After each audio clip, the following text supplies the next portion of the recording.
Welcome. This is how to use the volume button to take picture on Snapchat using iPhone. So guys, to do this process, first thing is you could just simply go ahead and go to the settings into your phone. Now, once you are here on the settings, you could just simply go ahead and scroll down until you see over here sounds and haptics.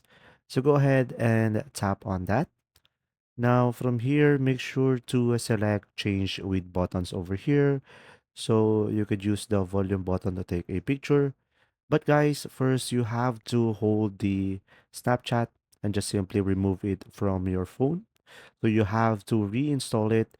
And after that, just simply install it back into your phone. And when you do, guys, you should be able to use the volume button to take a picture using your phone. There you go. If you found this video helpful, guys, please like and subscribe. And if you have any questions, just simply go ahead and comment down below, and we will do our best to answer them all. And see you in the next video.